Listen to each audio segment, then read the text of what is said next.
একের পর এক মিসাইল ছুটছে ইরান, আর একটু পরপর সাইরেন বেজে উঠছে ইসরায়েলে। প্রাণ বাঁচাতে ছুটাছুটি করছে লোকজন, আশ্রয় নিচ্ছে বাংকারে। প্রতিরক্ষা ব্যবস্থা ভেদ করে দক্ষিণ ও মধ্য ইসরায়েলের বিভিন্ন স্থানে আঘাত হানছে ইরানি ক্ষেপণাস্ত্র। বিস্ফোরণে দফায় দফায় কেঁপে উঠছে বীরশেবা শহর। ইরাকের বাগদাদ ও বসরায় ড্রোন ও রকেট হামলা চালিয়েছে ইরান। বাগদাদ সামরিক বন্দরে একটি ড্রোন বিধ্বস্ত হয়। এর আগে বিমানবন্দরের কাছে মার্কিন দূতাবাসের লজিস্টিক সাপোর্ট সেন্টার লক্ষ্য করে রকেট হামলা চালায় ইরান। কাতারেও মার্কিন অবকাঠামো লক্ষ্য করে দফায় দফায় ড্রোন হামলা চালিয়েছে ইরান। দেশটির প্রতিরক্ষা মন্ত্রণালয় জানায় বেশ কয়েকটি ড্রোন তারা প্রতিহত করেছে। ইরাকের এরবিল হোটেল লক্ষ্য করেও ড্রোন হামলা চালায় ইরান। শনিবার ভোরে তেহরানে নতুন করে হামলা শুরু করেছে ইসরায়েল। তেহরানের সরকারি অবকাঠামো লক্ষ্য করে চলছে বোমাবর্ষণ। এর আগে ইরানের মধ্যাঞ্চলীয় শহর নাতানজের কাছে বিকট বিস্ফোরণের শব্দ শোনা গেছে, যেখানে ইরানের অন্যতম বৃহত্তম পারমাণবিক সমৃদ্ধ কেন্দ্র অবস্থিত।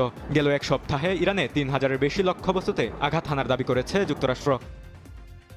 ইরানের সামরিক বাহিনীর মুখপাত্র জানান, কৌশলগতভাবে গুরুত্বপূর্ণ হরমুজ প্রণালী বন্ধ করার কোনো পরিকল্পনা নেই তাদের। তবে ইসরায়েল ও যুক্তরাষ্ট্রের কোনো জাহাজ এই জলপথ অতিক্রমের চেষ্টা করলে সেটিকে লক্ষ্যবস্তু করা হবে।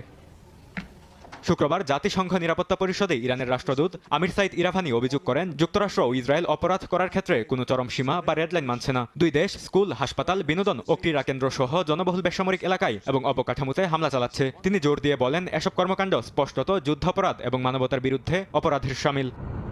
বরকতুল্লাহ, সময় সংবাদ।